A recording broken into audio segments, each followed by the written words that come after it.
کیونکہ زمانہ ڈیجیٹل کی طرف جا رہا ہے. اس ڈیجیٹل زمانے میں ہم نے بچوں کو کس طرح آگے لے کے جانا ہے اور ٹیچروں کے اندر کون سی صلاحیتیں ہیں وہ پیدا ہونی چاہیے. یہ ہمارے سامنے ایک ٹاسک ہے. کیونکہ چیلنج ہم اپنے سامنے اگر چیلنج رکھیں گے نہیں تو ہماری لرننگ نہیں ہوگی. اسی لیے کوشش یہ کریں کہ مل کے جتنے بھی یہاں پہ ٹیچرز ہیں آپ سب اپنی اپنی صلاحیتیں جس کے پاس جو سی صلاحیت ہے آپ نے کنٹریبیوٹ کرنی ہے. اس سوسائٹی نے ہمیں بہت ساری ایسی چیزیں دی. ہماری جتنی بھی خواتین ہیں باہر نکل کے دیکھیں کہ تا حد نظر جتنے بھی ہمارے پیرنٹس ہیں، بھائی ہیں، جو بھی جاب کرنے والے ہیں، ان تمام کو اس سوسائٹی نے کیا دیا؟ ان تعلیمی اداروں نے ان کو کیا دیا کہ وہ اس سوسائٹی میں سماج کا حصہ ہیں اور اس سوسائٹی میں اپنی زندگی گزار رہے ہیں.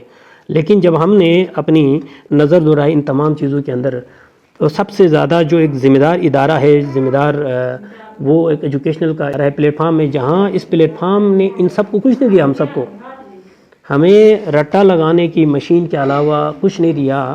نہ اس ایجوکیشنل پلیٹ فارم نے ہماری کمیاں ختم کی، نہ ہم انگلش پڑھتے ہوئے ہمیں انگلش آ گئی، نہ ہمیں بولنا آ گیا، نہ ہماری مائنڈ میپنگ ہو گئی، نہ ہمارے پاس اس لیول پہ نالج کا وہ ایسٹ ہمارے پاس اتنا اکٹھا ہوا کہ ہم اسی کے ذریعے سے ہم اپنے آپ کو آگے کر سکیں. وہ بھی ہمارے پاس نہیں ہے. معلومات کا ذخیرہ ہو، علم کا، تجربات کا، مشاہدات کا اتنا ذخیرہ آپ کے پاس ہو، اسی کے ذریعے آپ نسلوں کی تربیت کر سکو اور ساتھ ساتھ اپنی بھی ڈیولپمنٹ ہو. وہ تمام چیزیں ہمیں نہیں ملی.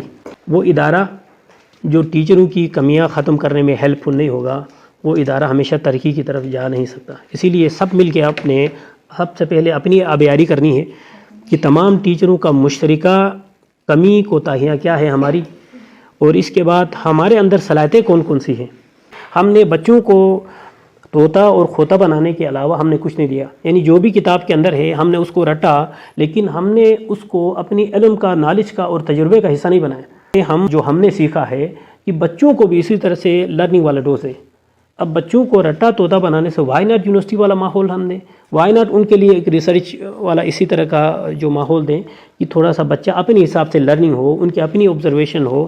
اگر چھٹیوں میں بھی اگر ہم کام دیتے ہیں تو وہاں پہ بھی ہم یہ کوشش کریں کہ چھٹیوں میں ان کی آبزرویشنل لرننگ کو ایکٹیو کریں.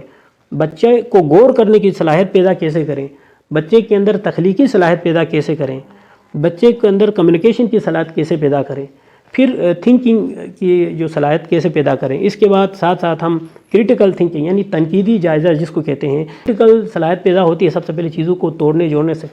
اب اگر اسی کا پریکٹیکل اگر ہم مشاہدہ کریں تو آپ کے سامنے 2 سال سے لے کے یعنی کہ جب بچہ چلنے لگتا ہے وہاں سے لے کے 4 سال تک کا جو ٹائم پیریڈ ہوتا ہے بچے کی آبزرویشنل لرننگ کا پیریڈ ہوتا ہے، جہاں بچہ توڑنا شروع کرتا ہے، چیزوں کے ساتھ کھیلنا شروع کرتا ہے، ان کے ساتھ توڑتا ہے، ٹکراتا ہے، کھیلتا ہے، ان کی آوازوں کو، ان کی شیپس کو پھر ان میں باقاعدہ ٹچ کر کے وہ محسوس کرتے ہیں. ہر طرح کی ان کی لرننگ ہوتی ہے. ہم سمجھتے ہیں چیزوں کے ساتھ کھیل رہا ہے لیکن ان کی لرننگ ہے.